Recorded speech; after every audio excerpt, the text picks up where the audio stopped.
Wealth creation کا مطلب کہ جب آپ ملک کی دولت بڑھتی رہتی ہے تو اس سے دو کام ہوتے ہیں. ایک کام یہ ہوتا ہے کہ ہم اس پیسے سے ہمارا ٹیکس بڑھنا شروع ہو جاتا ہے, اور جب ٹیکس بڑھتا ہے تو ہم وہ پیسے خرچ کر سکتے ہیں اپنے نچلی کمزور طبقے کو اوپر لانے کے لیے, اور دوسری طرح ہم پھر اپنے قرضے واپس کر سکتے ہیں.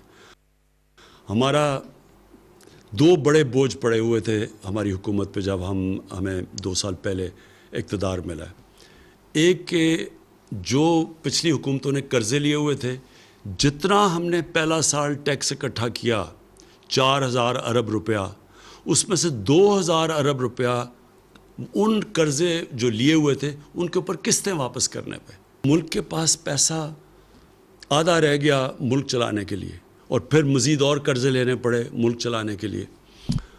اور جو دوسرا بوجھ ہے وہ میں بعد میں بتاؤں گا, وہ پاور سیکٹر کا ہے. بجلی مہنگی بنا رہے ہیں, جو کانٹریکٹ سائن کیے ہوئے ہیں اس میں بجلی مہنگی بن رہی ہے, اور ہم اس ریٹ پہ پبلک کو بجلی بیچ نہیں سکتے کیونکہ آگے بہت مہنگی بجلی ہے. اور پھر ہماری انڈسٹری مقابلہ نہیں کر سکتی بر صغیر کی انڈسٹریز سے, مثلا ہندوستان اور بنگلہ دیش, کیونکہ وہاں بجلی سستی تھی. تو یہ دو ہمیں سب سے بڑے مشکلات پڑی ہوئی تھی.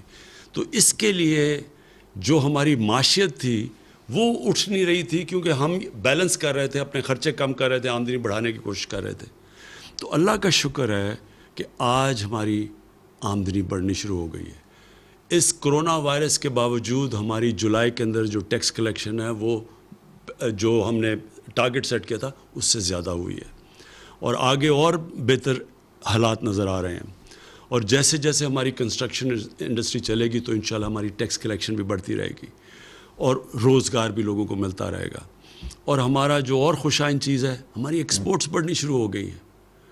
جو دنیا کے اندر ساری دنیا میں ایکسپورٹس کو نقصان ہوا ہے کرونا وائرس کی وجہ سے, تو یہ ہمارے لیے بڑی, پھر سے میں کہوں گا خوشائن چیز ہے کہ ہماری ایکسپورٹس بڑھنی شروع ہو گئی ہے.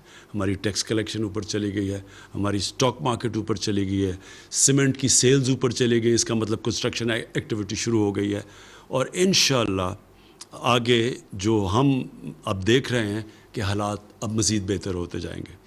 تو جو میں پھر سے آپ کو جو کہا تھا کہ دوسرا ہمارے لیے بہت بڑا مسئلہ وہ ہے کہ مہنگی بجلی جنریٹ کر رہے ہیں ہم. کانٹریکٹس جو سائن کیے ہوئے تھے ماضی میں حکومتوں نے, وہ بجلی جس قیمت پہ بنا رہے تھے اس میں اور جو ہم بیچ رہے تھے اس میں بہت بڑا فرق تھا, جس کی وجہ سے ہمارے گردشی قرضے بڑھتے جا رہے تھے. کوئی بھی دکان نہیں چل سکتی اگر وہ مال خریدے 10 روپے کا اور بیچے لوگوں کو 5 روپے کا. کوئی دکان نہیں چل سکتی. بجلی مہنگی خرید رہے ہیں اور جو بیچ رہے ہیں وہ ہم کم, کیونکہ آگے بجلی بہت مہنگی تھی. تو لہٰذا مذاکرات چل رہے تھے گورنمنٹ کے اور انڈیپینڈنٹ پاور پروڈیوسرز کے. تو میں جو چوتھی مبارک اپنی قوم کو دینا چاہتا ہوں کہ یہ طویل مذاکرات کے بعد ہماری کل اگریمنٹ ہو گئی ہے, ان سے معاہدہ ہو گیا. اس کی ڈیٹیلز تو ہماری ٹیمز آپ کو بتاتی رہیں گی, لیکن اس کا اب آپ کے عوام کے اوپر کیا فرق پڑے گا, اس سے جو بجلی کی جنریشن کی قیمت ہے وہ کم ہونی شروع ہو جائے گی. اور جب وہ بجلی کی جنریشن کی قیمت کم ہوگی, یہ فائدہ ہماری انڈسٹری کو بھی ہوگا اور انشاءاللہ آنے والے دنوں میں عوام کو بھی ہوگا. دوسرا, اس کے دو پہلو ہیں. ایک تو ہم بجلی مہنگی بنا رہے ہیں اور بیچ کم رہے ہیں, تو وہ انشاءاللہ اس جنریشن کی قیمت کم ہوگی. دوسرا, آنے والے دنوں میں جو ہم بڑی دیر سے تیاری کر رہے ہیں اپنی ڈسٹریبیوشن نیٹ ورک کو ٹھیک کرنا.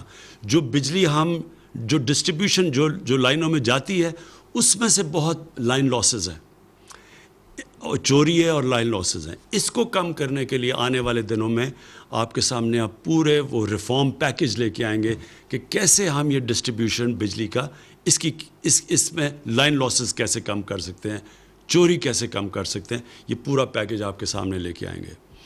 پھر سے اس کا نیٹ نتیجہ انشاءاللہ بجلی کی قیمت کم ہوگی. یہ سب سے بڑا بوجھ ہمارے اوپر قرضوں کے ملک کے قرضوں کے اوپر کا ایک بوجھ, اور دوسرا بوجھ یہ پڑا ہوا یہ جو مہنگی بجلی بنا رہے ہیں اور پھر ہم جو ڈسٹریبیوٹ کرتے ہیں اس میں نقصان بہت ہو رہا ہے. اس سے جو میں پاکستان دیکھ رہا ہوں کہ ایک انڈسٹریل پاکستان جو انڈسٹریل پاکستانی روزگار دے سکے گا لوگوں کو، انشاءاللہ اس ڈائریکشن کے اوپر ہم نکل جائیں گے۔ آخر میں پاکستان کی طرف سے مقبوضہ کشمیر میں جو ہمارے بھائی اور بہنیں ہیں، جو ہمارے بچے ہیں، ہم سب کو آج پاکستان کی طرف سے میں ان سب کو آج پیغام دینا چاہتا ہوں کہ سارا ملک آپ کے سامنے کھڑا ہے، سارے ملک کو احساس ہے کہ کس قسم کے ظلم کا آپ سامنا کر رہے ہیں، کس قسم کی مشکلات آپ کے اوپر ڈلی ہوئی ہیں۔ ہم پوری جدوجہد کرتے رہیں گے، پولیٹیکل، مورل، ڈپلومیٹک، پوری آپ کے ساتھ آپ کے لیے جدوجہد بھی کریں گے، آپ کے ساتھ بھی کھڑے ہیں، اور اللہ سے بھی دعا کریں گے کہ اللہ آپ کو آزاد کرے، اللہ آپ کو وہ حق دے جو آپ کو 70 سال پہلے یونائٹڈ نیشنز کی سیکیورٹی کونسل نے آپ سے وعدہ کیا گیا تھا، UN کی ریزولوشنز میں جو آپ کو حق ملنا چاہیے تھا کہ آپ نے اپنے مستقبل کا فیصلہ کرنا تھا۔ ہم جدوجہد بھی کریں گے، ہم آپ کے لیے دعا بھی کریں گے۔ پاکستان پائندہ باد۔